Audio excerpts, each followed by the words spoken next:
But it's not the job of the oppressed to educate the oppressor. When we do that because we're generous, not because we're entitled to. In the exact same way, when you educate a fellow male about patriarchy and about male privilege, you are not doing that because you have to do it. You're doing that because you are generous and you are giving some of your time for that idiot to understand what male privilege is. You know? So don't expect a brown or a black person to be the educator of the white man. If the white man wants to understand white privilege, they can find their way, but it's not your job to educate them. What Paulo Freire said that is more important than this is the uneducated oppressed is doomed to become the oppressor himself. So we have a lot of uneducated oppressed people throughout the Middle East, through Africa, through Asia. People who are forced to see themselves through the lens of, or the filter of, the white man.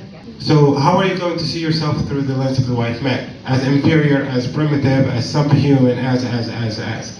If you do not educate yourself to realize your full potential, to realize that you're a good person for simply not murdering every single white person on the planet, if you don't give that to yourself, then it's simply you will continue to be requested to educate the white man about you and yourself and so on. We need to actually see ourselves as really good people, because we are not paying back in kind. We are not treating people the same way our parents and ourselves are being treated. We're not judging. One of the most beautiful things I see in the global south is that we never hold a European responsible for the criminal behavior of their governments, while we, as let's say Muslims, are held responsible for crimes that are committed by the CIA under the banner of ISIS. We as Muslims are invited to also you see what Muslims are doing in Sudan. Those idiots are paid by the CIA. The United States need to be answering for it. But we have in our culture a way of not holding people responsible for criminal behavior of their governments. Now maybe Britain stopped murdering Indians, but Britain continues to maintain the legacy and steal the wealth of India up until today. We're not asking Britain to return what it stole.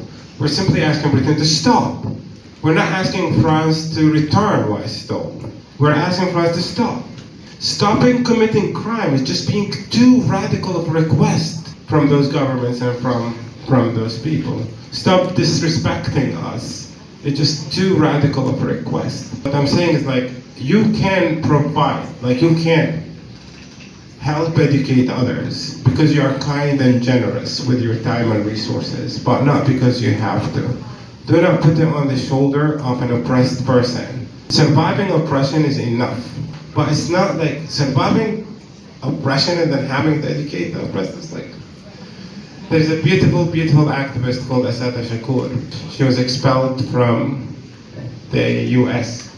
She said it never happened in the history of human beings that the oppressed achieves freedom simply by appealing to the humanity of their oppressors. We need to stop being appealing, because we'll always fail. Even when you speak their language, even when you use their language, when you perfect their language, you're still not good enough.